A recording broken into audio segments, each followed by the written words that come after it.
Fala galera, boa tarde, espero que todos aí estejam bem. Vamos iniciar então aí a aula da nossa semana 4 do curso de Estrutura de Dados 2 da Ciência da Computação aqui do Instituto Federal de São Paulo. O propósito dessa aula então vai ser conversar sobre programação dinâmica, parte teórica e prática, complementando aí em cima do que a gente já aprendeu na disciplina de projeto e análise de algoritmos. Ressaltando que então, por enquanto no curso nós já vimos aí toda uma revisão relacionada à estrutura de dados e na última aula nós conversamos sobre o paradigma de backtracking. Então hoje nós vamos conversar sobre esse outro paradigma de programação dinâmica, já que nós já aprofundamos os paradigmas de divisão e conquista e algoritmos gulosos. Bom, quanto aí à proposta da aula, né, nós vamos fazer uma pequena revisão só para relembrar algumas questões, principalmente da disciplina de projeto e análise de algoritmos. Aí vamos falar sobre a introdução de programação dinâmica, vamos entender as duas diferentes abordagens que existem, que é a abordagem top-down e a abordagem bottom-up. Aí nós vamos ilustrar essas situações, ambas situações, com o problema de Fibonacci, que é um problema bastante conhecido. Vamos ver dois algoritmos aí diferenciados para trabalhar com Fibonacci usando programação dinâmica, melhorando lá aquela questão de o Fibonacci ser exponencial. E aí nós vamos aprofundar em 4 problemas. Um nós já vimos rapidamente na última disciplina, que é o problema da mochila 0 ou 1. Aí nós vamos conversar sobre o problema de subcadeias comum máxima, trazendo a abordagem da programação dinâmica para resolver esse problema. Mesma coisa para o problema do coin change. Nós já vimos aplicado para gulosos, mas não é aplicado para todos os casos. A gente vai trazer algo genérico. E finalmente o último problema de subarranjos máximos, que nós já conversamos bastante sobre ele em projeto de análise de algoritmo, mas nenhum algoritmo tão bom quanto o da programação dinâmica para estar resolvendo. Bom, recapitulando então, relembrando que a divisão em conquista, então ela divide o nosso problema original em subproblemas menores e mais fáceis. No entanto, a gente pode resolvê-los repetidamente. Só que é importante a gente se preocupar com aquele balanceamento, né? Que a divisão ela exista de acordo com uma determinada proporção. Como nós vimos na semana passada, o backtracking ele é um paradigma que busca todas as soluções possíveis, é aquela questão da tentativa e erro. São soluções tanto explícitas quanto implícitas e ela vai sempre selecionar a melhor solução. Ela tem a corretude, ou seja, ela encontra a melhor solução, só que ela pode se tornar inviável para problemas muito grandes, porque você imagina você tentar num espaço amostral muito grande. E os algoritmos gulosos, que é o paradigma que toma sempre a melhor decisão a cada instante. Dessa forma a gente não garante que é a melhor solução, porque às vezes a solução ótima não é a melhor. Aquele caminho das melhores momentâneos pode ser que não leve na melhor ótima, então não tem a prova da corretude, falhando aí em obter a solução ótima. Bom, então falando da programação dinâmica, que começando tradicionalmente com a nossa citação do Ian Pambear, lá de Problems on Algorithms, ele fala que a programação dinâmica ela é uma solução diferenciada, atrativa, aí, elegante, para uma recursão utilizando tabelas.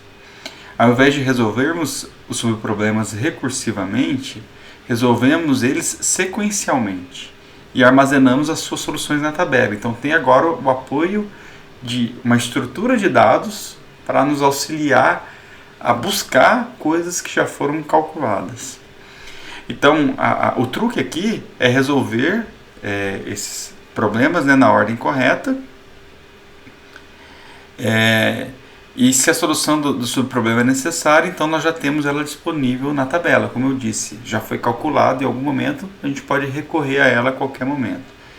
A programação dinâmica ela é particularmente útil para problemas em que a divisão em conquista aparenta lidar aí com um número exponencial de subproblemas, ou seja, parece que vai dividir em muitos subproblemas, mas que na verdade existem pequenos grupos de subproblemas que acontecem exponencialmente repetido. O Fibonacci tem essa característica, a gente vai ver isso novamente. Nesse caso, faz sentido a gente computar cada uma das soluções apenas na primeira vez e armazená-las na tabela para ser utilizada depois, ao invés de sempre recalcular recursivamente toda vez que for necessário. Então, essa é a maior vantagem da programação dinâmica. Então, a palavra programação, no termo em si, ela não tem a ver com a programação de computadores, ela significa programação de planejar e refere-se à construção dessa estrutura de dados, dessa tabela, que armazena as soluções dos subproblemas. Então, a programação dinâmica também a gente referencia ela como PD, é talvez o paradigma de soluções mais desafiante dentre todos esses que a gente já viu. Porque vocês vão ver, quando a gente tem um problema, na hora que a gente entende a lógica aplicada a ele usando esse paradigma da programação dinâmica, a gente vai falar, caramba, puta, fantástico.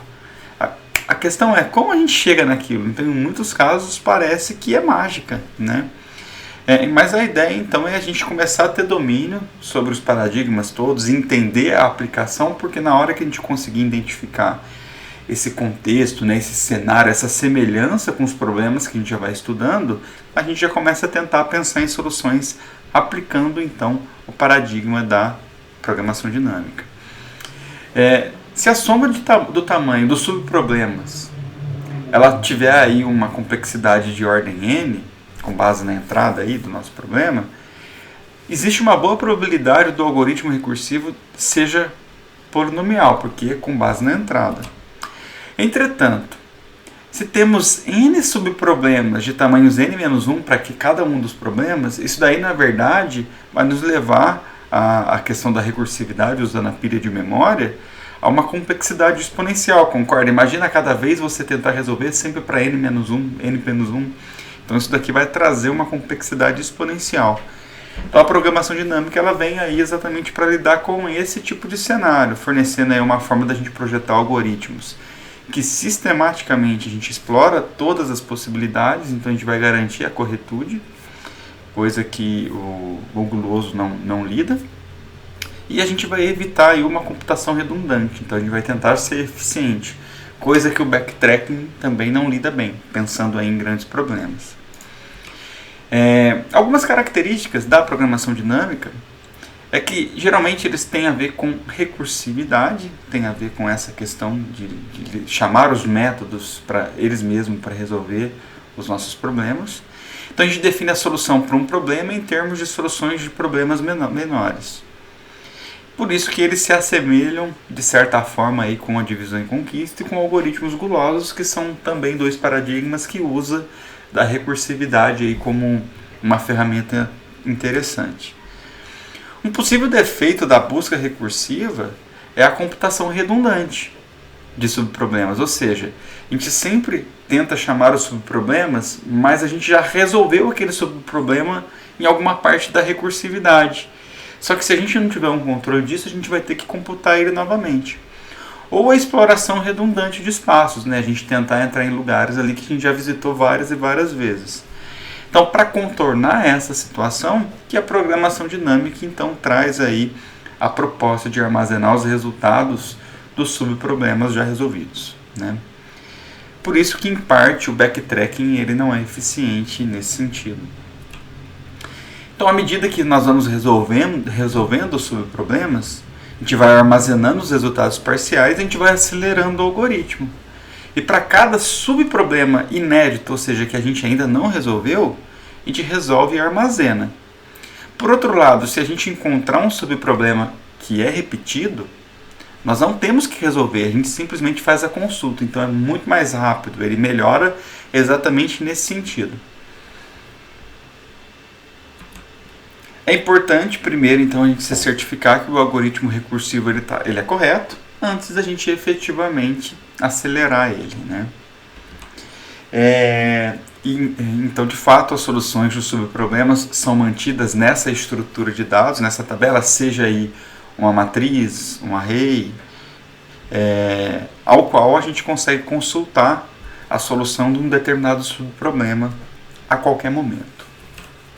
Então, cada entrada da tabela é chamada de estágio ou estado ali da resolução do problema.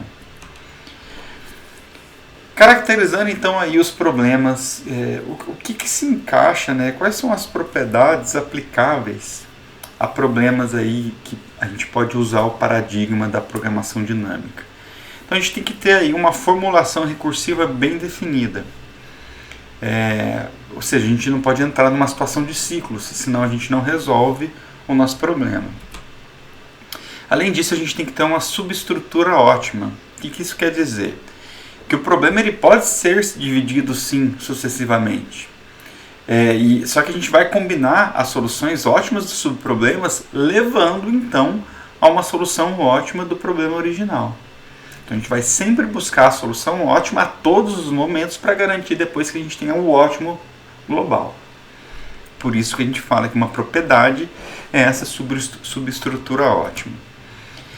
E a gente tem que ter também aí a questão da superposição de subproblemas, ou seja, o espaço dos subproblemas ele é pequeno e eles se repetem com frequência durante a solução do problema original. Então a gente tem que perceber isso para poder falar, puxa vida, eu vou usar uma estrutura de dados para me auxiliar a armazenar as soluções parciais e a gente evitar qualquer tipo de computação adicional para resolver aquilo. Então, a programação dinâmica ela pode ser aplicada, ela pode ser empregada de duas formas, que é a top-down e a bottom-up. A top-down, o problema original, ele vai sendo decomposto em subproblemas que são resolvidos recursivamente e são combinados ali para trazer uma solução. E as entradas, então, daquela estrutura de armazenamento da nossa tabela, ela vai ser preenchida de acordo com a nossa necessidade, conforme a gente vai chamando a recursão. Pode ser, inclusive, que parte da tabela não seja preenchida, dependendo aí do algoritmo. Já a bottom-up, ela não utiliza a recursão. Então, os subproblemas eles são resolvidos e combinados sucessivamente, de maneira que a gente vai construir a nossa solução do problema original. E as entradas, então, dessa estrutura adicional, auxiliar, que vai armazenando cada estágio, elas vão ser preenchidas em ordem e a tabela vai ser totalmente preenchida.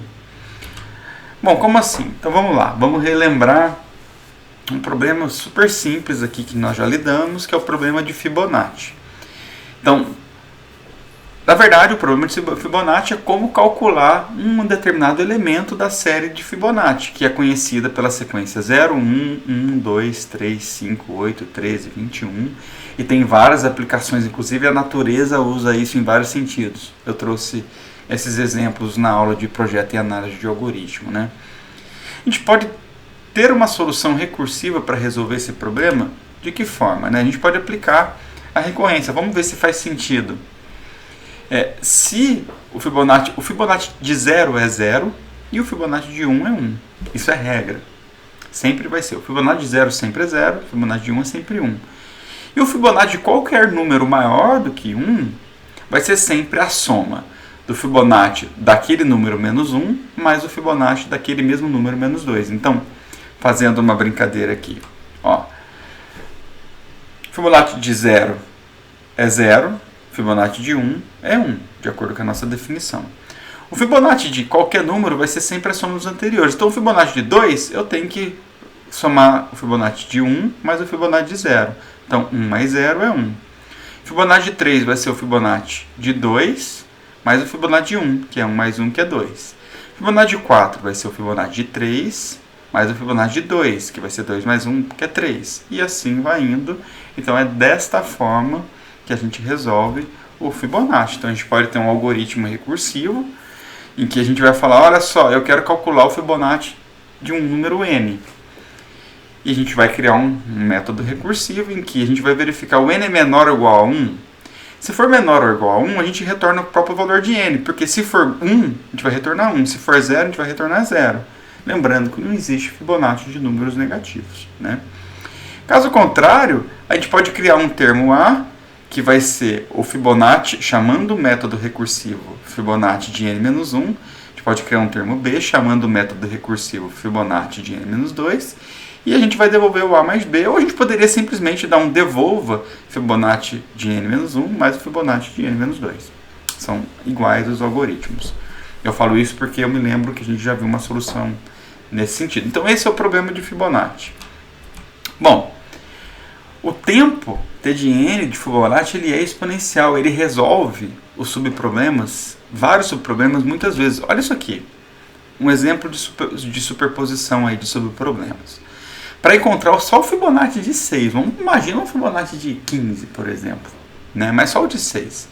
Ele vai ser o Fibonacci de 5 mais o de 4, o de 5 vai ser o Fibonacci de 4 mais o de 3, o de 3 vai ser o Fibonacci de 2 mais o de 1, o de 2 é o de 1 de 0, beleza.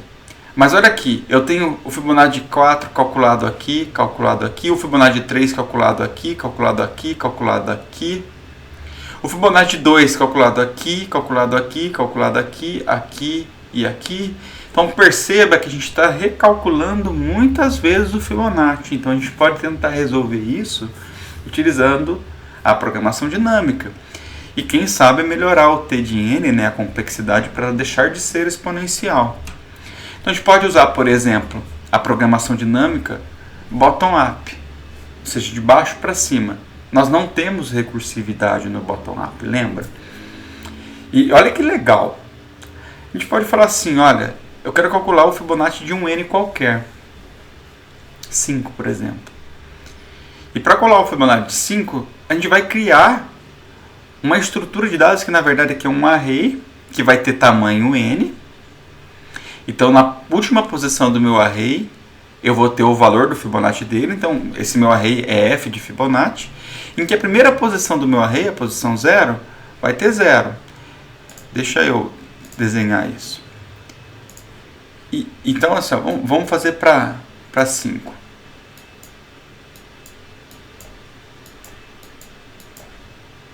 Tá lindo isso. Muito bem. Então, aqui, ó. Esse aqui é o meu n, esse aqui é meu Fibonacci.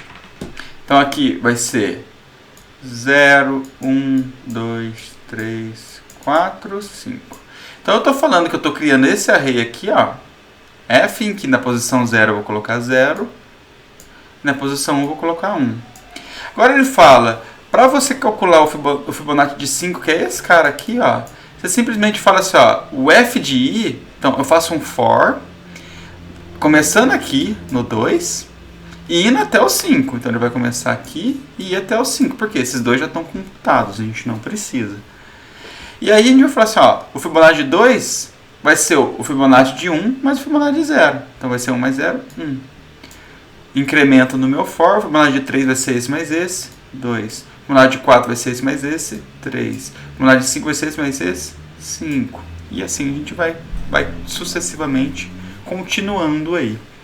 E no final a gente retorna o Fibonacci, o f de 5. Ou seja, a gente vai retornar esse valor aqui, que é 5, né? Só para comprovar, então, que o Fibonacci de 5, ele realmente é 5, né? Muito bem. Fica muito claro para a gente, então, que a complexidade, ela virou linear. Olha, a gente saiu de exponencial para linear, só pelo fato de usar uma estrutura de dados a mais aqui, de armazenamento. E ele é linear porque a gente faz aqui n menos 2 vezes, né, esse for, né? Então, vocês já sabem fazer isso. Muito bem, então esse aqui é uma programação dinâmica bottom-up, sem usar recursividade. Será que é possível fazer Fibonacci top-down? É possível, né? A gente vai ter que ter, então, agora dois métodos. Um primeiro método, é claro, existe programação dinâmica, nós vamos criar aquele nosso array que vai calcular e vai armazenar a resolução parcial de cada etapa. Isso é uma regra. No caso aqui, a gente pode resolver com um array. Pode ser que a gente precisaria aí de uma matriz, um array bidimensional. Então a gente vai fazer aqui um for nesse primeiro método memorizer de Fibonacci, em que a gente vai de 0 até n para colocar aqui todas as posições do nosso array de Fibonacci em i está menos 1, para garantir que nenhum deles foi calculado. Essa é a regra. E a gente vai chamar um método lookupFib, em que a gente vai passar o nosso array, né, e qual é o elemento do Fibonacci que a gente quer calcular. Aí a gente vai fazer, simplesmente, o que vai acontecer? É muito parecido com o recursivo que a gente viu. Se o f de n for maior ou igual a 0, a gente vai devolver o Fibonacci de f de n, ou seja, a gente vai devolver o valor que a gente já tem ali calculado. Se ele for menor ou igual a 1, a gente pode devolver o valor de n. Caso contrário, o valor do Fibonacci ele vai ser sempre o f de n que vai receber a recursividade do looping, né, do f de n-1, mais o f de n-2 chamando esse método recursivo. E o que está acontecendo aqui? Qual que é a grande sacada que é diferente daquele método que a gente tinha visto?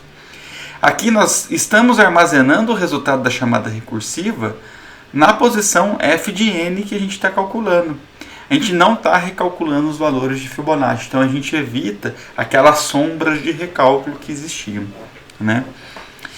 Então acabamos de ver aí um top-down. Nesse caso aqui do top-down do Fibonacci, o nosso array ele vai acabar sendo preenchido totalmente, porque a gente precisa dos elementos sequenciais para calcular o Fibonacci de f de n. A gente precisa do f de n-1 mais o f de n-2. Mas a gente poderia estar lidando com um problema em que não existiria essa questão de ser sempre os dois elementos anteriores, né? Então, mas acabamos aí de ver então a ideia da programação dinâmica top-down. Então, fazendo aí uma comparação, o top-down a gente utiliza a memorização, ou seja, a gente registra os valores para buscar posteriormente se for necessário. Já o bottom-up, a gente depende aí do tamanho do problema. E a gente tem que ter uma noção aí da ordem dos subproblemas, porque a gente vai obrigatoriamente participar por todos os termos dos subproblemas existentes. As duas abordagens, geralmente, né, elas propõem aí pensando num comportamento assintótico, né, para a entrada tendendo ao infinito, iguais, né? É claro que com alguma variação ali de parâmetros de menores ordem, mas a gente tem que desconsiderar. É isso que eu estou falando aqui embaixo. Ó.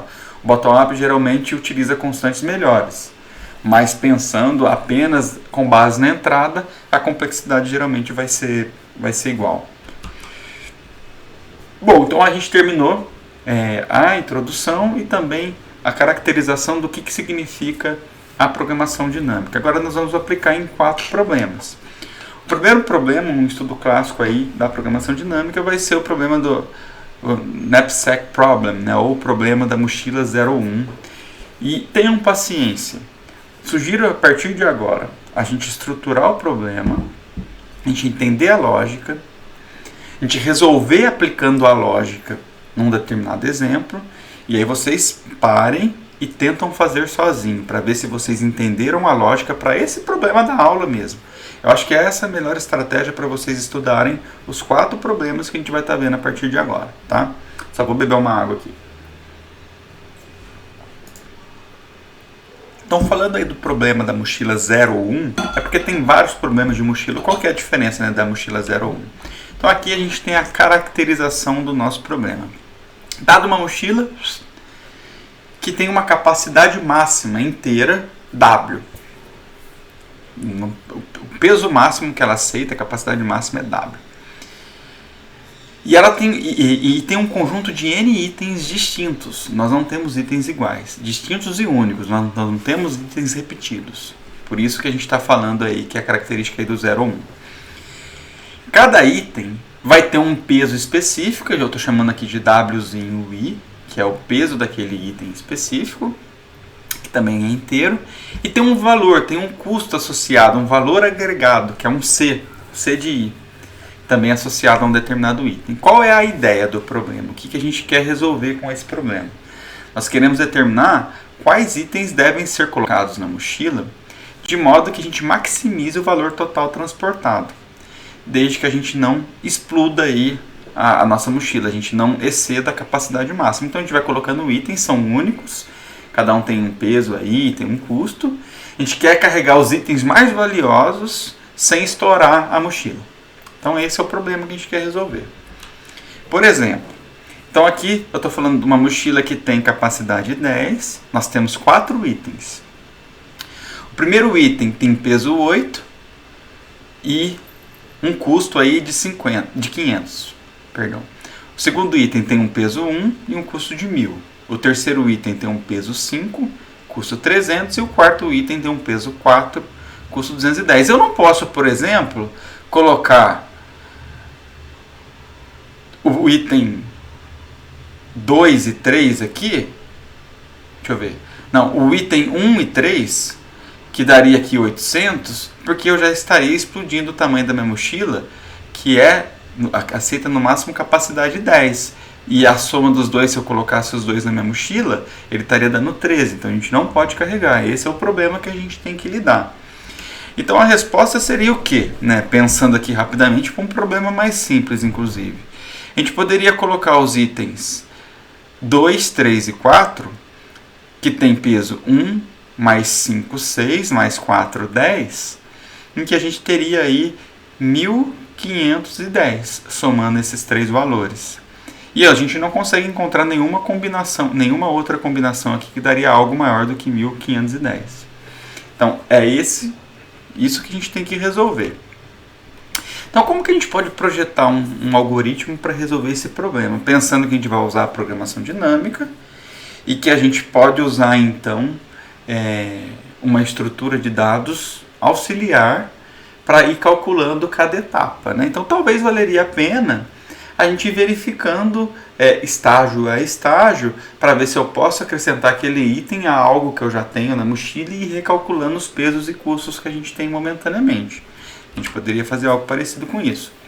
Se a gente fosse usar uma força bruta, eu vou fazer todas as tentativas, que é um algoritmo factível também, ele vai dar problema se a gente tiver muitos itens, porque ele tende aí, é uma combinação, é 2 elevado a n possibilidades de subconjuntos, a gente tem que combinar eles 2 a 2, então é impraticável. Então a gente está lidando com um problema de otimização. E a gente tem que ver se existe uma subestrutura ótima, como a gente comentou lá atrás, que é características dos problemas de programação dinâmica. Se o item n ele estiver na solução ótima, analisando o caso aqui da subestrutura, um daqueles 4 itens, vamos supor que ele é da solução ótima, ele vai fazer parte da mochila, o valor da solução vai ser sempre o custo daquele item, mais o valor da melhor solução, considerando a capacidade da mochila total subtraído do peso daquele item, para todos os outros n-1 elementos. Isso eu entendo que é tranquilo da gente pegar a ideia. O item está na solução. Tá, muito bem, coloquei ele na mochila, o custo que eu estou levando é o custo dele, é o custo da melhor solução dele, mais o custo daquilo que eu desconsidero o peso total da mochila com o peso daquilo que eu estou colocando na minha mochila, para todos os itens que eu não selecionei até agora. Muito bem. Agora, caso contrário, se o item não tiver na solução ótima, o valor ótimo vai ser dado pelo valor da melhor solução da minha mochila com capacidade W, para todos os outros itens desconsiderando ele. Também faz muito sentido isso, Então a gente vai criar, olha para vocês verem, eu vou trazer a solução, vou construir na solução a lógica, aplicar num exemplo, mas vocês vão perceber que o maior problema é a gente chegar nessa solução, porque a gente vai ver, puxa vida, parece um truque de mágica realmente. Mas a nossa ideia, então, é a gente começar a absorver, a aprender a aplicação do paradigma, Então, para esse exemplo, nós vamos usar aí um Z, que é uma matriz, vai ser uma tabela, para armazenar os valores calculados usando a programação dinâmica. Essa matriz, então, ela tem dimensão K por D, onde o K é a quantidade de itens momentaneamente que eu tenho, vai ser as minhas linhas, e o D, que é a coluna, é a capacidade momentânea total. Então, eu tenho que ter uma matriz que vai ser a quantidade de itens por linha, pelo peso máximo da minha mochila com coluna. É assim que a gente vai ter. E a nossa solução vai estar exatamente lá no nosso último item. O que eu estou falando para vocês é isso. eu vou ter aqui uma matriz, uma matriz, em que as minhas linhas é a quantidade de itens. A coluna, eu vou ter uma coluna que é o meu peso máximo, então ele vai de 0 até o peso máximo, aqui ele vai de 0 até a minha quantidade de itens. E a minha solução vai estar aqui, ó. Aqui, na posição, na última posição, é a posição que eu tenho, então, a resposta para o nosso problema de programação dinâmica, tá? Então, deixa desenhado aí, ou melhor, vamos limpar esse cara aqui, ó, para não atrapalhar nosso desenho. Deixa eu limpar tudo. Muito bem, então, o ZKD é o valor ótimo do problema da mochila, considerando a capacidade D para a mochila, que contém o subconjunto de K primeiros itens. Então a gente precisa entender isso daqui. Então, o que eu desenhei foi isso. Ó, nós temos agora então uma estrutura de armazenamento, que a gente vai ter W linhas, ou seja, a gente vai ter como se fosse cada coluna, desculpa, W colunas. Cada coluna vai ser o peso momentâneo que a gente tem. Primeiro vai ser peso 0, peso 1, peso 2, peso 3. Por isso que na última coluna a gente vai ter o peso da mochila e a gente precisa ter a resposta na última coluna. E as linhas, a gente vai ter quantos itens a gente tem? 0 itens, 1 item analisado momentaneamente, o primeiro, o segundo, o terceiro. E o 4 é quando a gente está analisando o quarto item daquele computo, né? Daquele conjunto que a gente está tentando resolver. Bom, então a nossa recorrência, é claro que não faz sentido nenhum nós analisarmos quando a gente tem 0 itens e nem quando o peso é 0. Por isso a regra, né, a solução para o problema da programação, o problema da mochila 0 ou 1 usando programação dinâmica, é colocar zeros aqui quando a minha linha for 0 e zeros quando a nossa coluna for 0. Aí a gente tem que verificar. O peso, aí a gente vai para o primeiro item. Aí nós vamos analisar o primeiro item com todos os pesos que a gente tem até chegar no peso máximo. O segundo item com todos os pesos até chegar no peso máximo. E assim vai indo, né? Então pensem que a gente está variando aqui o K, né? O K, na verdade, é quando a gente vai aumentando os itens. Nossa, lembra, ó, K é a quantidade de itens momentâneas. E o D é a capacidade momentânea que a gente tem disponível lá para colocar peso na nossa mochila. Muito bem. Então, qual é a análise? A gente vai verificar o peso que a gente tem do item em questão. Ele é maior do que a capacidade momentânea? Se for maior, a gente vai aproveitar o que nós já tínhamos, todos os pesos que a gente tinha. Então, nós vamos colocar naquela posição analisada o peso, né, o valor que a gente tinha armazenado, né, na verdade o custo que a gente tinha armazenado na linha anterior para aquele mesmo peso, porque a gente armazena em Z, então, qual é o custo momentâneo que a gente tem para aquela solução, né? Caso contrário, vamos supor que o valor que a gente está analisando, o W, ele é menor ou igual, né, aquele peso momentâneo. Então, eu estou trazendo essa situação, por isso que eu trouxe esse desenhozinho aqui do lado. Então, o que a gente está vendo? O peso desse item K, ele vai ser menor ou igual a esse peso momentâneo. Se ele for menor ou igual, o que a gente tem que fazer? Eu vou ver o que é maior. É maior eu simplesmente desconsiderar ele e manter o peso que eu tinha anteriormente com todos os itens calculados, ou seja, o Z no K-1, que é subindo uma linha, que é para todos os itens anteriores, naquele mesmo peso, ou eu somo o meu custo, eu somo o custo para esse elemento, somado com o que eu já tinha calculado, desconsiderando o peso do item em questão. Então, D menos WK é o peso do item em questão, então ele vai andar para a esquerda em algum momento, na análise da linha anterior. Então eu tenho que ver o que é maior. Eu considerar esse aqui de cima, ou somar esse valor do custo do item em questão, mais aquele valor desconsiderando o seu peso. É isso, essa é a lógica. Vamos aplicar a lógica. Vou tentar resolver aqui com vocês. Vou fazer com calma aqui. E se eu errar, tenham paciência, porque tem várias manipulações matemáticas aqui, né? Então nós estamos aqui analisando então o item 1. O item 1, ele tem custo 10 e peso 2. Eu vou analisar, então a pergunta que eu faço é essa. Ó, tá aqui, ó. O peso de 1, que é 2, é maior, ele é maior do que o meu peso momentâneo, que é 1. Ele é maior, tá vendo? 2 é maior do que 1. Então o que eu faço? Eu simplesmente copio o valor anterior, ou seja, o valor na linha anterior, que é no K-1, ou seja, sobre o 1, perceba que aqui a gente tem o K, na mesma coluna, mantendo o mesmo peso. Então esse valor vem para cá. Então eu coloco um 0 aqui. Agora vamos lá. O item 1, que tem peso 2, ele cabe nesse peso momentâneo da minha mochila de 2? Cabe. Então, ele não vai vir para cá, ele vai vir para cá. O que eu tenho que fazer? Eu tenho que considerar o que é maior. Eu pegar o que está aqui na anterior, eu comparo com aqui, ou seja, 0 é maior ou o quê? Aí eu colocar o custo do meu elemento, que é 10, ó, eu estou pegando aqui esse custo aqui, que é 10, mais o que estava na linha anterior, subtraindo pelo peso dele. O peso dele é 2. Então, 2 menos 2 é 0. Então, 10 mais esse elemento aqui. Certo? Da linha anterior, subtraindo. 10 mais 0. Então, é 10. Então, o que é maior? 10 ou esse 0 que está aqui em cima? 10. Então, a resposta para esse cara é 10. Agora, a mesma coisa aqui. Vou fazer isso com calma.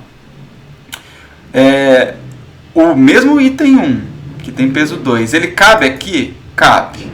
O que eu tenho que fazer então? O que é maior? Eu considerar o elemento de cima ou somar o 10, ou fazer 10 somado com o peso que a gente tem na posição momentânea aqui, que é na linha de cima, que é 3, menos 2, que é meu peso, que é 1. Então, 10 mais 0. Né? Então, o que é maior? Vai ser esse 0 que está aqui em cima ou esse 10 que está aqui? O 10 que está aqui. E vamos perceber o seguinte, que para cá, todos os itens são 0. Então, na verdade, essa cláusula aqui, ela sempre vai ser verdadeira na hora que eu somo esse custo. E a partir de agora, o meu peso sempre está cabendo no peso da mochila. Então, a gente basicamente vai repetir o valor 10 aqui para todos os elementos. Então, para limpar aqui, é dessa forma que fica. Agora a gente vai analisar o item 2. O item 2, ele tem custo 7 e tem peso 1. Então, o item 2, que tem peso 1, ele cabe no meu peso momentâneo 1? Cabe. Então, ele já vai vir para cá. O que é maior? Eu somar 7 mais o que estava na linha anterior subtraída do meu peso, ou seja, ele vai andar de 1 em 1 agora. Então, 7 mais 0 é 7. 7 é maior do que o que está aqui em cima, que é 0, é maior. Então, a gente pode colocar um 7 aqui. Essa é a solução para agora. Agora, vamos para o próximo. No próximo, a gente tem uma situação diferente, né? O 1 ainda cabe aqui no... O peso desse elemento, que é 1, cabe aqui? Cabe. Vai caber em todos a partir de agora. O que é maior? A gente colocar o 10, que está aqui em cima. Ó, ZK menos D vai ser maior 10. Ou vai ser maior eu somar 7 mais a posição que está aqui. Né, que é na linha de cima, menos o 2, menos o valor do meu peso atual, que é 1. Então, na posição 1, que é 0. O que é maior? 10 ou 7? 10. Então, nesse exemplo aqui, vai sobrar o 10. E agora? Vamos ver o que vai acontecer aqui. O 1 ainda cabe? Ainda cabe. A gente vai ter que ver aqui embaixo. O que é maior? Você colocar esse 10 aqui, ou a gente fazer 7... que é o custo, né, que é o custo do elemento que a gente está analisando, que é esse 7, mais o valor que estava na linha anterior subtraído 1 de peso. Então é 3 menos 1, 2, 10, que vai dar 17. O que é maior, 17 ou 10? 17. Então o resultado desse cara aqui vai ser 17. Apaga esse aqui. E a partir daqui vai ser qual, né? Olha lá para vocês verem. Vamos pegar o feeling aqui, ó. O que é maior? Porque ele ainda cabe, ó. Ele é peso 1, ele cabe em todos. O que é maior, então? A gente colocar esse 10 aqui, ou a gente somar o 7 com o que estava na diagonal aqui, 10. O 17, então vai manter 17 aqui, vai manter 17 aqui, vai manter 17 aqui e vai manter o nosso querido 17 aqui. Então aqui nós temos a solução, né? Por isso que eu falo, eu estou fazendo aqui, existe a dificuldade tecnológica para desenhar e deixar mais claro, é importante vocês fazerem na mão para entender, tá? Vamos fazer para esse caso aqui agora. O elemento 3 tem custo 25 e peso 6. Olha, aqui vai acontecer uma coisa muito interessante. Ele tem peso 6. O que a gente compara? O 6 cabe no 1? Não cabe. Nem no 2, nem no 3, nem no 4, nem no 5. Se ele não cabe no 1, no 2, no 3, no 4, no 5, o que acontece? A gente sempre copia o que estava naquela coluna para a linha de baixo.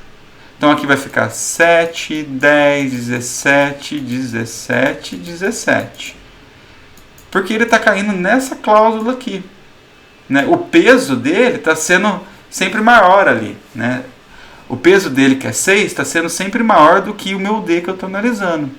Agora aqui eu tenho um peso igual, ó. Aqui eu tenho 6 e aqui eu tenho 6. Bateu. Então a gente vai fazer uma análise para esse segundo caso aqui. Muito bem. O que nós temos que fazer a análise? O que é maior? Eu pegar esse 17, que é o ZK menos 1D, ou eu somar qual que é o custo dele? O custo dele é 25. Eu já sei que é maior 25 que 17, então eu já vou somar. Vai ser 25 mais o quê? Mais o que está na linha anterior, só que é 6 menos 6, que é 0. 25 mais 0, então vai dar 25 aqui. 25. Muito bem. E agora? Já sabemos que cabe. Então, se ele cabe, a gente já vai ter que analisar o que é maior. 17. Não, a gente já sabe que o 17 não é maior porque o peso dele é 25. Então, a gente vai somar o 25 com o quê? Vai ser o 25 com o item que está aqui na linha de cima, na linha anterior, que a gente está falando do K-1. Só que a gente vai pegar o 7 menos o custo dele, que é 6. Então, vai dar 1. Então vai vir aqui, que é esse aqui. Então a gente vai fazer 25 mais 7, que dá 32. Beleza. Olha lá, tá aqui. Lindinho, lindinho, lindinho. Para agilizar um pouquinho o exercício, aqui agora nós estamos analisando o 4, que tem custo 24 e peso 5. Então até aqui eu já sei que a gente vai copiar os valores de cima. Nós acabamos de fazer igual. A partir daqui, a gente vai ter que comparar se vai ser maior o elemento de cima ou o custo dele, que é 24, mais a conta que a gente tem que fazer. Aqui eu já sei que 24 é maior que 17, então eu já vou somar. Vai ser 24 mais o quê? 5 menos 5 dá 0, então 24 mais 0 dá 24. Aqui vai ser 24 mais 1, 24, 25, 26, 27, 28, 29, 30, 31. 31 é maior que 25? Mantenho, 31. E aqui vai ser 24 mais 2, que é 10, dá 34, que é maior que 32. Então, a gente sabe que a gente consegue calcular aí um custo 34. Olha lá, aqui está a resposta. Mas a pergunta que não quer calar é: mas quais são os elementos? Então a gente poderia fazer um algoritmo para encontrar os elementos. Vou mostrar uma tendência aqui. Olha só, aqui eu tenho uma mudança. Esse item faz parte. Aí, como eu tive uma mudança, essa mudança que a gente fez, ela acrescentou qual peso? 5. Então eu tenho que vir daqui e subtrair de 7 com 5, eu vou para o 2. Vou para o 2. E perceba, aqui eu não tive mudança, aqui eu não tive mudança, aqui eu não tive mudança, aqui eu tive uma mudança. Então eu tenho certeza que esse item também faz parte. Então o 7 e o 2 fazem parte. Tanto que se a gente somar o 7... Desculpa, é o 1, né? Porque daí a mudança está aqui no 1. Então se a gente somar o 7 com 1, que dá peso 10 aqui com 34, vai dar o nosso 34 aqui do final. Então é dessa forma que a gente aplica. Vai ter esse algoritmo ali na frente, tá? Legal pra caramba, né? Vamos falar a verdade? Então tá aqui a solução. Esse aqui é o algoritmo que vocês estão convidados a programar em qualquer linguagem aí. Perceba então que nós estamos criando o Z como sendo a nossa estrutura de armazenamento da programação dinâmica. Estamos setando 0 na primeira linha e na primeira coluna. E nós estamos fazendo para todos os itens. Aí a gente vai analisar todos os pesos para cada item, fazendo aquela comparação que estava lá. A gente seta o valor dele, verifica o peso e faz o nosso if. Ou seja, eu estou basicamente fazendo isso aqui. E no final a gente devolve o que está na posição NW, que é essa, essa posição aqui, ó, a posição NW. Aqui eu tenho W, aqui eu tenho N. Então a gente retorna esse carinha aqui, tá? Então claramente, eu acho que fica claro, né, a complexidade do algoritmo. Ela, olha só, antes ela podia ser 2 elevado a N. Agora ela é N vezes W, porque na verdade a gente só preencheu essa matriz, a gente não teve recálculo, a gente foi preenchendo essa matriz linha a linha, coluna a coluna. Então a complexidade vai ser o quê? Na verdade, N vezes o W, porque na verdade, analisando agora o algoritmo, eu tenho um for de N com um for de W dentro dele, sem nada esquisito acontecendo aqui dentro, né? Então é dessa forma que a gente faria. Então ele é um algoritmo, só que na verdade ele é pseudo-polinomial, porque ele depende muito da entrada do nosso problema. Se a gente tiver um problema com uma entrada muito grande, a gente pode virar a se transformar aí exponencial. Por isso que a gente fala que o problema da mochila 01, ele é um problema aí NP difícil. O que significa que ele é polinomial no valor numérico da entrada, porém exponencial de acordo com o comprimento da mesma, né? Aqui eu trago até um exemplo, não vou ficar detalhando isso, apesar de a gente já ter feito isso lá em projeto e análise de algoritmo, mas considera aí que um W, considera um peso grandão. Para armazenar isso aqui como um peso grandão, a gente precisaria de 40 bits. Né? Então isso daqui, no final das contas, seria 2 elevado a 40 aqui, né? Que daria uma ordem de 2 de log de LG de W. Né? Então ele continua se transformando aí em polinomial, em exponencial. E o que eu estava falando para vocês, né? O algoritmo ele não devolve um subconjunto do valor máximo, ele simplesmente retorna o tanto que a gente consegue calcular, carregar na mochila. Então, para descobrir, a gente poderia fazer exatamente o que eu falei para vocês lá antes. Olha aqui, a gente pode fazer então agora uma outra estrutura, que a gente está chamando de X, para todos os elementos. E a gente vai setar, imagina que a posição 0 não tem nada, aí para cada elemento, o que a gente vai fazer? A gente vai falar assim, olha, se aquele elemento estiver na mochila, eu vou deixar 1, caso contrário é 0. Então, esse fora aqui inicial, eu estou falando que todo mundo está fora, não está sendo carregado. E o mochila, solução auxiliar, ele vai mudar o valor do x para aquele i específico, convertendo para 1 ou mantendo em 0. E aí, essa mochila auxiliar, que é esse algoritmo que está aqui embaixo, ele vai passar essa estrutura de agora, que a gente está criando nova, o z que nós acabamos de criar, que já está calculado, então a gente precisa daquele cara para poder encontrar, obviamente, os valores que foram selecionados. Eu passo quantos elementos a gente tem e qual o peso máximo da mochila. Então, a primeira vez que a gente está chamando, olha aqui, ó, o x, o z, o n, né? Então, na verdade, a gente começa do maior valor. Então, o k, quando a gente analisa aqui nesse auxiliar, é o maior valor que ele significa na primeira vez n. E o d é o maior valor que é w. Então, eu estou falando para vocês que a gente está pensando lá na mochila e eu estou começando nessa posição da minha matriz, né? Ele vai olhar, o k ele é diferente de 0? É diferente, porra. N, é grandão. Se o que eu tenho nessa posição dele for igual ao que eu tenho na posição anterior, quer dizer que eu não usei. Lembra que a gente estava fazendo aquela análise antes? Então ele vai comparando. Se a gente não usou, a gente simplesmente vai chamando esse cara recursivamente, mantendo todos os parâmetros iguais, só que chamando para o elemento anterior. E mantenho, falando que eu não usei, e mantenho que aquele elemento está igual a zero. Para a minha estrutura auxiliar X. Caso contrário, se for diferente, que foi o que eu falei que aconteceu no nosso exemplo, a gente seta para aquele elemento K1 e a gente chama a mochila auxiliar agora para a posição da linha anterior, só que o D ele vai ter que ser um D decrementando o valor do custo do item que a gente está adicionando. Né? Só isso. Então basicamente é isso que a gente faz. Olha aqui. Aqui ele é diferente? É diferente. Então eu vou setar para o nosso x4, eu vou setar 1. Então está aqui, setado 1. E agora eu vou chamar recursivamente a linha anterior.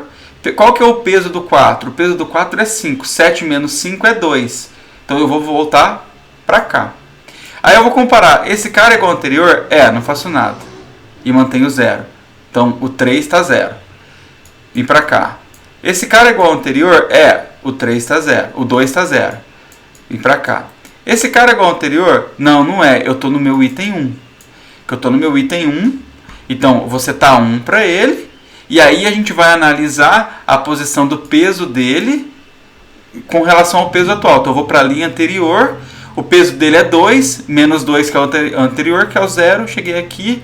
Aí eu tenho minha condição de parada. Se for igual a 0, já era. Eu retorno o meu x. Então a gente já tem então que os elementos selecionados é o 1 e o 4. A gente basicamente aplicou esse algoritmo aqui. Né? Lindo, né? Muito bem. Então o algoritmo de recuperação também tem complexidade n, porque na verdade ele só está varrendo esses valores aqui. Ele só varre a quantidade. A gente analisa todos os itens uma única vez. É isso que ele faz. Então, portanto, a complexidade de tempo e espaço para o algoritmo de programação dinâmica que resolve a mochila 01, a gente poderia somar, né? Seria o NW anterior mais o N de agora, só que o N é menor do que NW, então a gente mantém a ordem maior, que fala que é o NW. Muito bem resolvido. Vamos então agora para o nosso segundo, vai ficando mais fácil agora, tá, gente? Esse é o mais chatinho. A gente vai para um problema, vou ser mais dinâmico também um pouquinho. O problema da subcadeia máxima comum. O que é isso? Uma subcadeia, a gente tem que entender então. Uma subcadeia de uma sequência é a seleção de alguns elementos daquela sequência. Então, por exemplo, aba, ela é uma subcadeia de aberracão. Mas eu não tenho o aba escrito aqui, não importa. Eu tenho o A, eu tenho o B e eu tenho outro A aqui. Então eu tenho o aba aqui sem problema nenhum. Resolvido. Entenderam a ideia? Então subcadeia não fala que é a subpalavra subcontida num outro contexto. Isso daí a gente ainda vai ver, né? Que é pesquisa de padrão. Aqui a gente está querendo encontrar uma subcadeia dentro de uma outra subcadeia. Então, para comparar duas sequências, frequentemente é interessante determinar a subcadeia comum mais longe entre os dois. Então, vamos definir sobre isso. Vamos supor que a gente tem aqui uma cadeia X, que tem M caracteres, e uma cadeia Y, que tem N caracteres. Então, é M por N aí, né? De um determinado alfabeto, vamos falar aqui do nosso alfabeto normal para facilitar a vida. A ideia, então, é encontrar a maior subcadeia entre os dois elementos. Esse é o nosso problema. Esse é um problema novo, nós não vimos em projeto e análise, né? Então a gente tem aqui a questão de provar se esse problema pode ser aplicado à programação dinâmica para verificar se existe uma subestrutura ótima. E está claro que existe, né? Porque imagina que Z seja a subcadeia comum máxima entre x e y. Então a gente vai denotar isso aqui só para ilustrar aqui a subestrutura, que o z é SCM de x menos 1, ou seja, ele é a subcadeia de estrutura máxima de x menos 1. Se o x e o y são iguais, então o z também vai ser igual a x, que vai ser igual a y. Portanto, o z de k menos 1 vai ser a subcadeia máxima de xm-1, yn-1. Estou criando a ideia da subestrutura. Então, é possível dividir, é tranquilo, muito bem. Se o xm for diferente do yn, quer dizer que o z é diferente do x e o z também é diferente do y. Então, implica que o z ele vai ser a subsequência máxima de xm-1y ou a subsequência máxima de xy-1, n-1. Então, isso aqui nos permite provar que é possível subdividir e encontrar a nossa subcadeia máxima. Então, é possível aplicar a programação dinâmica.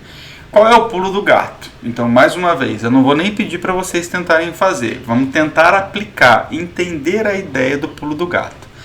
No caso, então, para encontrar a subcadeia como máxima, nós vamos criar aqui uma estrutura alternativa, que eu estou chamando de C, que é de cadeia, né?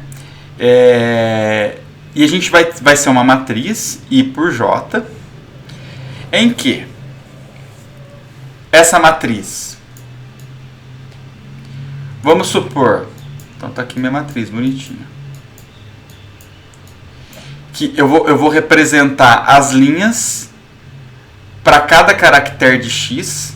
Então aqui eu tenho x e as colunas eu tenho y. Então aqui eu tenho o 0, 1, o 2 e ele vai até o tamanho do x, que é m.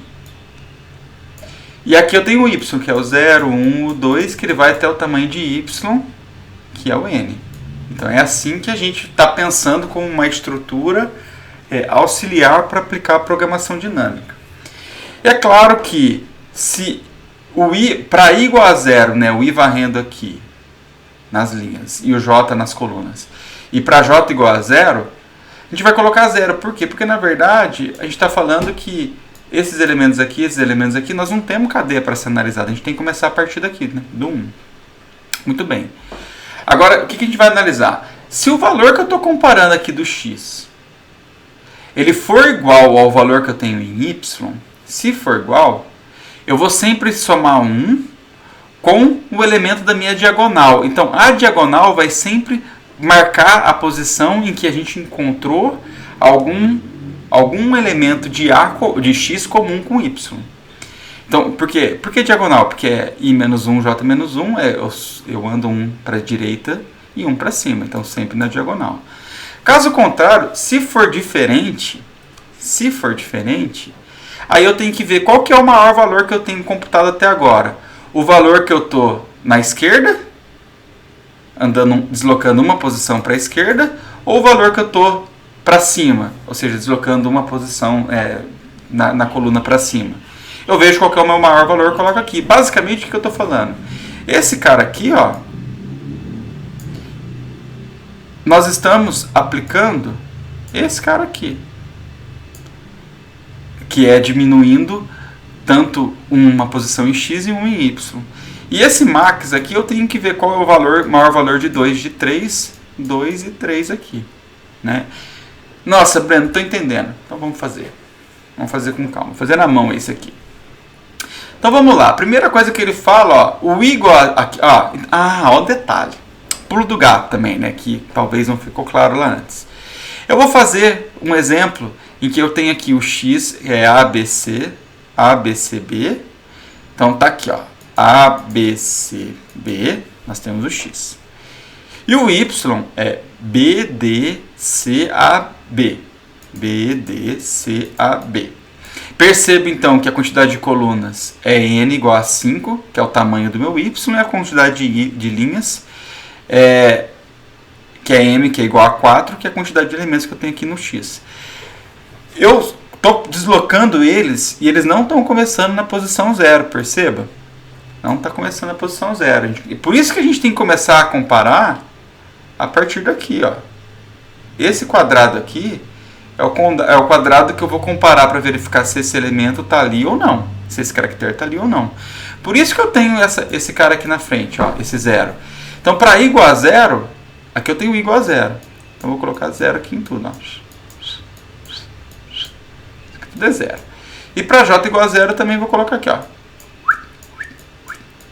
Muito bem. Agora a gente vamos analisar o primeiro item do x. Esse é o algoritmo, né? Então, o primeiro item é A. O A é igual a B? Não. A é diferente de B. A é diferente de B, eu tenho que pegar o maior valor de trás e de cima. Os dois são 0, o maior é 0. Muito bem. Agora eu vou comparar o A com B, com D. A igual a D? Não é. Também vou pegar o maior valor de trás e de cima. 0 com 0, 0. A igual a C? Não é. A é diferente de C. Então, vou pegar o maior, primeiro valor. Por que o de trás? Ó, de trás, desloca o I menos 1. Não, desloca o J menos 1. Tá pra cá, deslocando o J menos 1. Desloca o I menos 1, tá aqui, I menos 1. Então, qual que é o maior valor entre os dois? É 0. Beleza. O A igual a A, porra, é A. Então, o que eu tenho que fazer? Ele vai ser 1, mais o custo da diagonal. Aqui eu tenho a diagonal. Tá 0. 1 mais 0, 1. Muito bem. E o A é igual a B? Não é. Então, eu tenho que pegar o maior valor de trás e de cima, que é 1. Então, perceba que isso aqui, na verdade, o que ele fez? Eu estou comparando para ver qual que é a maior estrutura que eu tenho, qual é a subcadeia máxima de A dentro desse cara aqui. É claro que vai ser A, é 1, tamanho 1, né? Beleza, agora eu tenho B. O B, então, eu vou comparar. O B é igual a B? É igual. Se ele é igual, vai ser 1 mais a diagonal. 1 mais 0 é 1. Muito bem. Vou para cá. B igual a D? Não. Eu pego o maior valor de trás e de cima, que é 1. B igual a C? Não. Maior valor de trás e de cima, 1. B igual a A? Não. Qual que é o maior valor de trás e de cima? É 1. Não importa que é igual. Maior. 1. Muito bem. E o B é igual a B? É. Pô, então é 1 mais o valor da diagonal. Qual que é a minha diagonal? É 1. 1 mais 1, 2.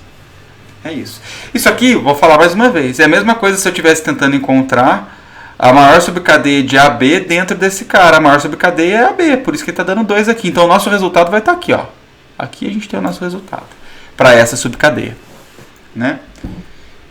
Legal, né? Continuando. C igual a B?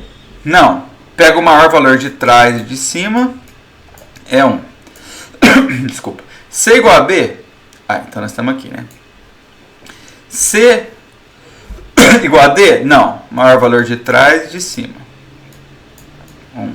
C igual a C? É. Vai ser 1 mais a diagonal. 1 mais a diagonal é 2. C igual a A? Não. Primeiro é o maior valor de trás e de cima. 2.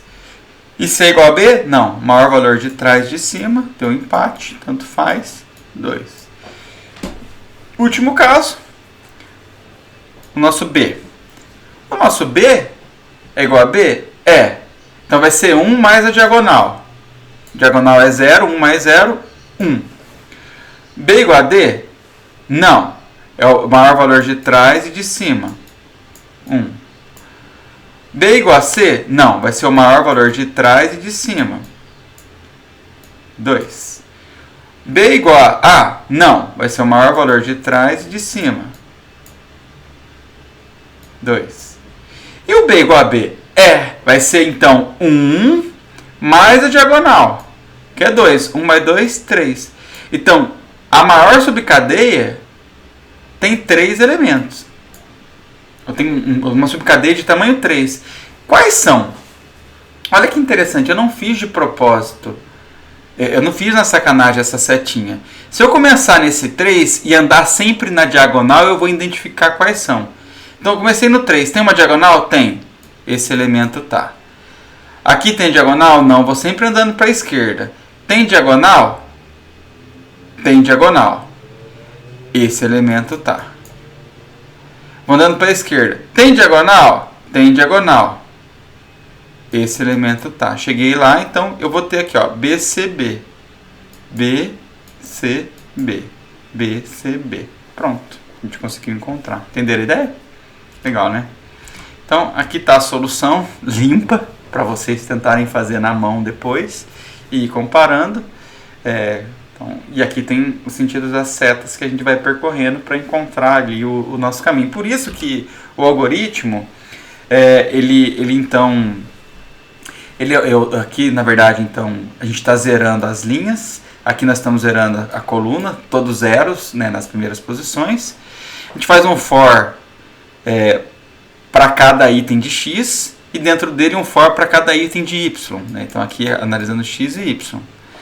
E aí eu verifico se é igual. Se for igual, a gente faz 1 mais o valor da diagonal e eu estou marcando uma outra estrutura de dados alternativa B.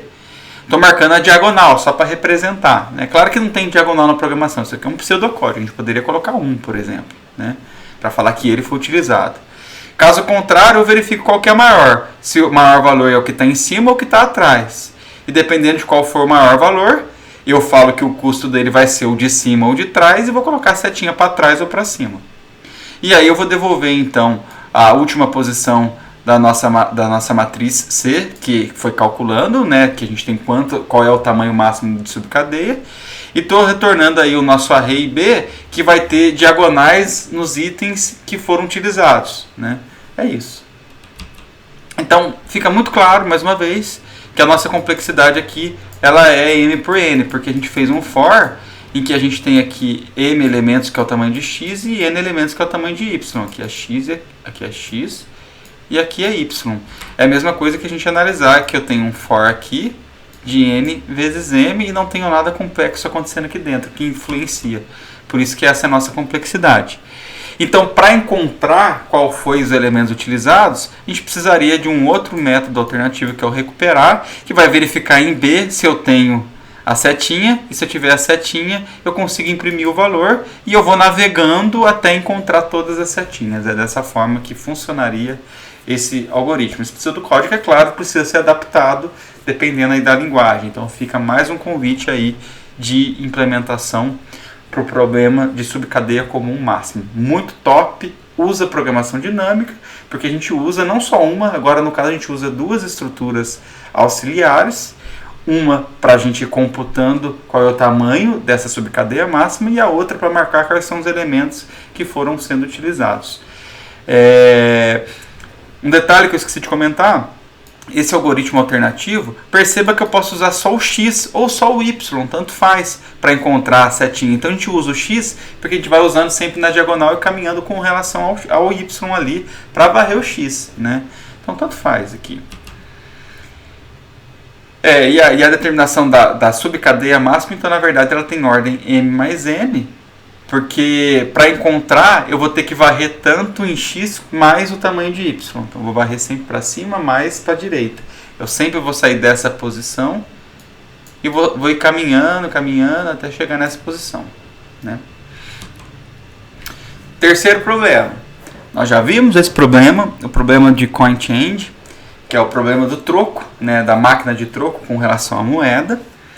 Inclusive, nós resolvemos esse problema usando algoritmos gulosos, né, a programação, o paradigma guloso. Para relembrar qual é a ideia desse problema, então dada aí uma quantidade V e uma lista de denominações de N moedas. Qual que é o número mínimo de moedas? Eu quero dar um mínimo de troco de moedas para obter aquela quantia V de troco. Essa é a ideia.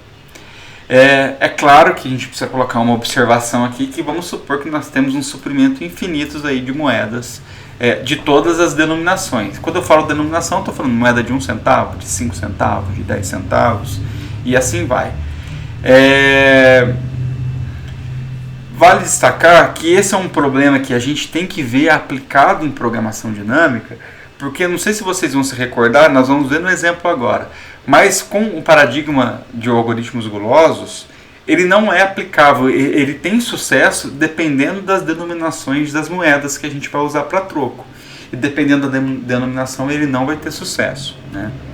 Então, olha só, para esse exemplo, o algoritmo guloso ele seria legal. Eu tenho aqui que dar um troco de 10, eu tenho duas denominações de moeda, nós podemos usar moeda de 1 centavo e 5 centavos.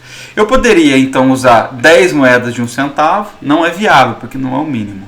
Eu poderia usar uma moeda de 5 e 5 moedas de 1, eu usaria 6 moedas, também não é o mínimo. Eu poderia ser guloso e falar, qual que é a maior moeda que eu tenho dentro do troco? É 5. Então eu vou dar um troco de 5. Mas, quanto sobra? 5. Qual a maior denominação que eu tenho agora para aquele 5 que sobrou? É outro 5. Então eu poderia usar duas moedas de 5 centavos. Seria guloso. Mas olha só, para esse exemplo aqui, em que agora eu tenho que dar um troco de 7, e nós temos agora 4 moedas, 1, 3, 4 e 5. Porra, eu sei que os exemplos de moeda é horroroso, mas a gente tem que ter uma solução genérica, independente de qual troco. Qual que seria a melhor resposta? Se eu fosse guloso, o guloso falaria, qual que é o maior troco que eu tenho dentro do 7? É 5, mas sobra 2. Qual que é o maior troco que eu tenho dentro de 2? É a moeda 1, vou usar 1. Sobra 1. Qual que é o maior troco que eu tenho? 1. Então ele daria um troco usando uma moeda de 5 e duas moedas de 1. Mas a melhor solução não é essa. A melhor solução seria eu usar 4 e 3, em que a gente utilizaria apenas duas moedas. Então a gente pode aplicar agora então um algoritmo de programação dinâmica que vai nos auxiliar nesse sentido, né? Deixa eu mudar aqui o meu ponteiro. Então, como solução, usando a programação dinâmica, nós vamos usar aí uma recorrência, uma recursão, em que se eu não tenho nada para dar troco, eu não tenho nenhuma quantidade de moeda ser necessária para ser utilizada.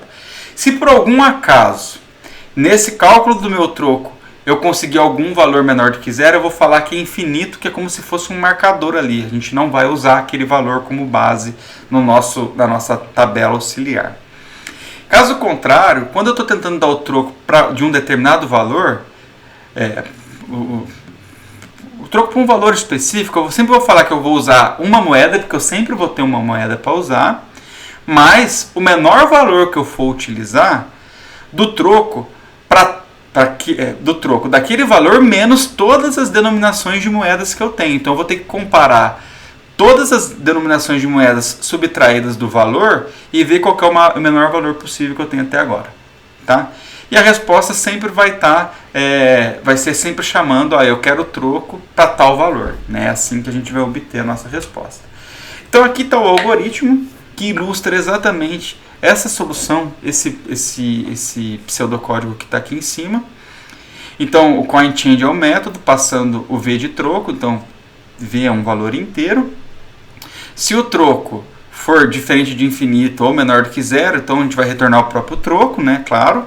Caso contrário, a gente vai fazer um for e vai analisar uma a uma situação. Eu quero troco para 1, para 2, para 3, para 4, para 5. Então, troco, na verdade, é o nosso algoritmo, na verdade, é a nossa estrutura de dados auxiliar para ir calculando cada uma das situações. Então, você sempre que calcular o menor valor entre o troco e 1 mais a subtração daquele valor para todas as denominações. Então vamos fazer e vocês vão ver que vai ficar claro. Às vezes, na hora que eu vou explicando aqui, a gente não vai visualizando, com o exemplo fica claro. Deixei a cola aqui para nós, né? Então nós temos aqui um exemplo, em que o exemplo inicial, na verdade, o exemplo 1. Eu tenho aqui que dá um troco de 10 e eu tenho duas moedas. Uma moeda com 1, uma moeda com 5. Então, a gente vai criar a estrutura troco, e o tamanho dessa estrutura troco é o quanto de troco eu tenho que dar, que é 10. Então, ele vai ter um tamanho, o tamanho dele tem que ser dinâmico aqui, né? Por padrão, o caso zero, se eu tivesse um valor menor do que zero, isso aqui eu coloquei só para ilustração.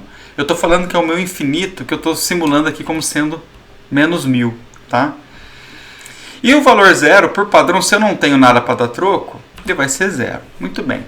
Agora, se eu estou analisando, por exemplo, para 1, o que eu tenho que olhar? Eu tenho que ver, eu vou sempre colocar 1 mais o menor valor para todas as denominações de moedas que eu tenho. Esse primeiro eu vou colocar só para vocês enxergarem. Olha só. Esse valor ele é 1. Por que ele é 1? Ele vai ser 1 mais. Qual que é o coin change de 1 menos 1? Porque é essa denominação de moeda que eu estou usando aqui.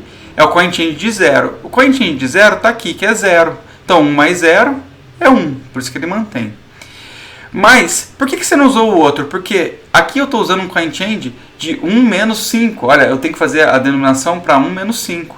E 1 menos 5 dá menos 4. É um valor menor do que 0. Que é tendendo então, se for menor do que 0, então a gente nem utiliza, ele é inviável. Vai ser 0, a gente não considera. Por isso que ele vai manter 1 aqui. Vamos fazer para o 2. Esse elemento com o 2 vai ser 1 mais. Qual que é o menor valor de 2 menos 1? 2 menos 1 é 1, é 1. Então vai ser 1 mais 1 é 2. 1 é 2. E quanto que é o 2 menos o 5? Essa denominação aqui. É menos 3, é inviável, a gente não aplica. Por isso que a gente usa com 1. Isso vai acontecer até chegar aqui, concorda? Porque 3 menos 5 vai dar menos 2, 4 menos 5 vai dar menos 1. Então vai ser sempre valores menor do que 0. Então, de uma maneira mais simplista, na hora que eu colocar aqui, vai ser sempre o 1 mais o anterior. O 1 mais o anterior. Então vai ser 1 mais 2, 3. 1 mais 3, 4. Né? De uma maneira mais simplista. Muito bem. Agora com o 5 a gente tem que analisar. Com o 5 vai ser 1 mais. Qual que é o menor valor do 5 menos 1? É 4. Então aqui a gente tem um cálculo. 5 menos 1 que é 4. 4 mais 1 que é 5, né? Então tem um 5 guardado para o denominador 1. Agora, fazendo para o denominador, 5, que é o valor que eu tenho, menos 5, que é o meu outro denominador. 5 menos 5 é 0. Então 1 mais 0 é 1. O que é o menor? É 1 ou 5? É 1. Então por isso que a gente vai usar esse valor de 1. E não... Ele foi obtido aqui de valor de 1 mais coin change de 5 menos 5, que é 0. Que é menor do que 1 mais 5 menos 4, que é 5. Tá vendo? Vai dar esse valor aqui. Muito bem. Agora vamos lá. O 6 é o quê? O 6 vai ser 1 mais o menor valor de 1. De 6 menos 1, que é 5, que é 2. E o 6 menos 5, 6 menos 5 que é 5, que vai dar 5. Aí o que vai acontecer? Vai dar um valor muito grande. Então, para 6, 7, 8 e 9, perceba que a gente sempre vai copiar os valores que estavam aqui como menor. Ó, 2, 3, 4 e 5. 2, 3, 4 e 5. Agora no 10, o que acontece no 10? O 10 vai ser 1 mais o menor valor que a gente tem de 10 menos 1, que é 9, que vai dar 6. Que é 5 mais 1, que vai dar 6. Ou o 10 menos o 5, que vai dar 5, que vai ser 1 mais 1, que é 2. Então, o que é menor? 1 ou 6? 2 ou 6? 2. Por isso que a gente vai colocar 2 aqui, e esse valor aqui não conta, e esse valor aqui também não conta. Então, perceba, é um pouco confuso a aplicação, mas a execução ela depende muito do entendimento desse menor valor. É que vocês têm que sempre calcular, quebrando o menor valor para cada uma das denominações aqui que a gente tem para moeda de troco. Então aqui no caso, a gente precisa de 2 moedas para ser utilizadas para dar troco aqui, que a gente já sabia, que é o 5 e o 5. Então há vários subproblemas sobrepostos, né, nesse caso aqui da determinação da moeda, só que a gente tem V-estados, que são V quantias. Por isso, como a gente testou para todos os elementos, né, de N, a complexidade vai ser sempre N vezes V. Muito bem. Agora, o último problema, finalizando aí, essa aula, tradicionalmente, ela é um pouquinho maior mesmo, então a gente tem que ter um pouquinho de paciência, mas com 1h30 a gente termina, tá? Esse subproblema de subarranjo máximo nós estudamos em projeto de análise de algoritmo, em que a gente queria calcular a soma de um subarranjo máximo que a gente tem dentro de um array. E lá nós fizemos em ordem cúbica, com 3 fors recursivos. Nós fizemos depois com divisão e conquista, e que a gente melhorou esse caso, caiu para n log n. E agora a gente vai ver aplicando a programação dinâmica, que a gente vai fazer linear, porra. Nós melhoramos de um cúbico para um linear. Então vamos lá. Então o problema do subarranjo máximo é dado um array de n inteiros, que é diferente de zero. A gente tem que determinar aí o intervalo dentro daquele array que tem a maior soma. Então, por exemplo, se a gente tem aqui menos 2, 1, menos 3, 4, menos 1, 2, 1, menos 5 e 4, a maior soma que a gente tem vai ser qual? Vai ser o intervalo que tem 4, menos 1 que é 3, mais 2, 5, mais 1 que é 6, e a gente não consegue encontrar nenhum subarranjo aqui que seja maior do que 6. Por exemplo, vou somar tudo, só para a gente ver. Menos 2 com 1 é menos 1, com menos 3 é menos 4, com 4 é 0, com menos 1 é menos 1, com 2 é 1, com 1 é 2, com menos 4 é menos 3, com 4 é 1. Não vai ser maior. Então, não existe subarranjo maior que 6. Nosso problema é como encontrar esse subarranjo aqui, 4 menos 1, 2 e 1, retornando que a maior soma que a gente tem é o valor 6. Então existem n ao quadrado possibilidades de intervalos, porém vimos um algoritmo de não conquista que utiliza aí n log n, né? A gente viu lá atrás. A gente vai ver o algoritmo aí do Kadani, que resolve o problema aí em tempo linear. Porra, é muito top. O princípio do algoritmo de Kadani é o seguinte, é um princípio muito simples, que ele vai usar então a programação dinâmica, em que a gente vai manter o estado atual de soma, desde o primeiro elemento. E o manter a soma dos elementos já analisados, a gente vai mantendo. Se por acaso o valor da soma for negativa, a gente vai colocar um valor zero para aquela soma. Por quê? É muito melhor recomeçar do zero do que continuar uma soma ruim, que é negativa. Então esse é o princípio do Kadani.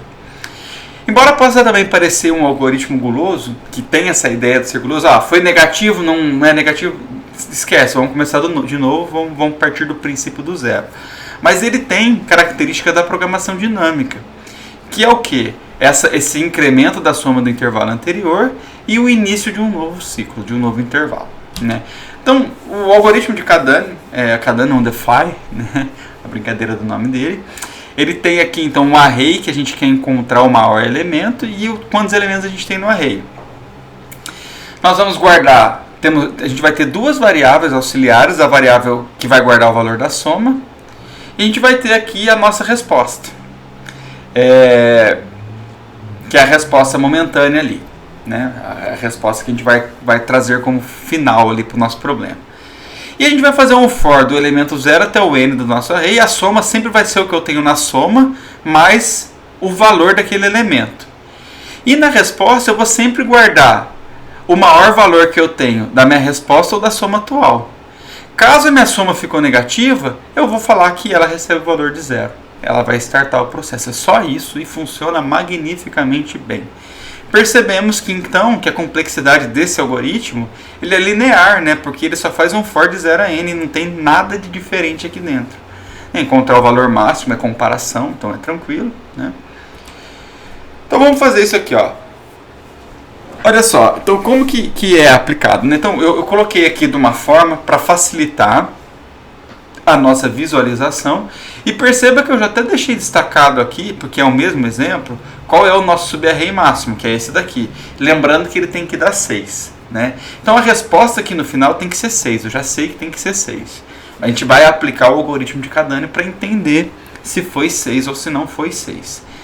Bom, muito bem. Então o que ele fala? Olha, a soma recebe de cara a 0 e a resposta recebe de cara a 0. A partir do primeiro elemento, do elemento 0, a minha soma vai receber o valor da soma, que é 0, mais o valor do elemento, que é menos 1, menos 2. 0 menos 2 é menos 2. Se deu menos 2, eu vou zerar. Então, a minha resposta vai continuar como sendo 0. Eu sempre vou mantendo a minha resposta. Beleza? Olha lá, a resposta eu vou pegar o maior valor, zerou, então 0 é maior do que menos 2, a gente manteve ela. Muito bem. Agora, o que a gente vai fazer aqui? esse valor aqui da soma, eu vou pegar o 0 que eu tinha, mais 1. Certo? Que vai dar 0 mais 1, 1. O que é maior, o 1 ou o 0? O 1. Então aqui a gente vai manter 1 e nós vamos atualizar o valor máximo para 1 aqui, na resposta. Agora nós vamos somar o que estava na soma, mais o valor de menos 3. 1 menos 3 dá menos 2.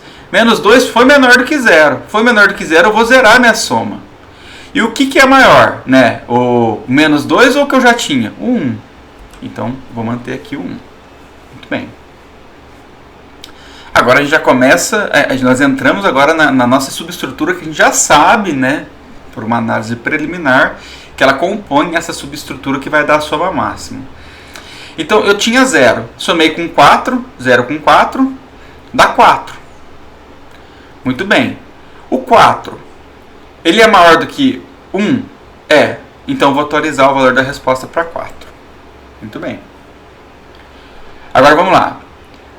Vamos somar menos 1 na minha soma. Menos 1 na minha soma deu 4 menos 1, 3. Diminuiu, não tem problema. O valor da minha soma é 3. Mas a minha resposta atual continua sendo a maior valor entre 3 e 4, que é o 4 que eu já tinha. Por isso que a gente mantém o 4 aqui. Muito bem. Agora vamos lá. O valor da minha soma vai ser agora o 3 mais 2, que é 5, que não é negativo. O que é maior, o 5 ou o valor que eu já tinha na resposta, que é 4? O 5. Nós vamos atualizar o valor da resposta. Muito bem. Agora vamos lá. Agora vamos calcular a soma de novo. O 5 mais 1, que é esse elemento aqui, está dando 6, que é positivo. Aí nós vamos comparar qual é o maior valor para guardar na resposta. O valor que eu já tinha na resposta ou o valor atual da soma? O valor atual da soma. Então vamos atualizar o valor da resposta para 6. Muito bem. E agora? A gente vai fazer 6 mais menos 5. Então vai dar 1. Ele é positivo. Então a gente não vai zerar nada. Vai manter 1. Mas o que é maior? Esse valor atual da soma ou o valor que eu tinha na resposta? O valor que eu tinha. 6. Muito bem. E agora? Nós vamos atualizar o valor que eu tenho na soma com um valor de 4, que é 5. E o que é maior? 5 ou 6? O 6, por isso que o nosso valor é o 6. Então, o algoritmo de Cardano on the Fly nos apresentou o maior elemento, né, que a gente tem dentro de um subarranjo, como soma de um subarranjo dentro de um array, em tempo linear, né, ordem m. Dito isso, a gente está finalizando aí a nossa aula. Então nós podemos perceber aí como vantagens da programação dinâmica que ela economiza a computação de soluções em problemas em que a gente tem superposição de problemas. A gente aproveita aí de uma estrutura de armazenamento para guardar computações parciais e a gente evitar que a gente sempre recalcule aquilo. Então a gente aumenta o nosso desempenho. A desvantagem é que o número de soluções armazenadas na tabela pode crescer muito rapidamente. E caso o espaço de soluções não seja pequeno, isso pode exigir muita memória. O que isso provoca? A gente vai ter que então analisar. Vale a pena eu gastar mais memória ou tempo? Então é isso que está falando aqui na observação final. Então a programação dinâmica, ela usa essa memória adicional para economizar tempo. Só que pode acontecer da gente ter que fazer um trade-off, da gente ter que escolher o que vale mais a pena, a gente ter um tempo melhor ou ter um espaço melhor, ou seja, uso ou não uso a nossa querida e digníssima programação dinâmica. Então, dito isso, gente, terminamos a aula de hoje de programação dinâmica. Ela é uma aula maior, mas a gente trouxe agora a complexidade que eu gostaria de trazer, aplicando esse paradigma que usa a estrutura alternativa, né, a estrutura auxiliar, para armazenar esses computos parciais que a gente tem em 4 problemas que não são simples da gente chegar lá, né? Então eu espero que vocês tenham gostado da aula, espero que vocês refaçam esses exercícios que a gente fez em aula para entender a aplicação da lógica, programem esses exercícios em qualquer linguagem de programação para vocês trazerem a solução tecnológica e não deixem então de resolver os nossos trabalhos que a gente está lá deixando no portal da disciplina. Tá bom, galera? No mais é isso. Meu muito obrigado. Boa semana de estudo para todos vocês. Valeuzão!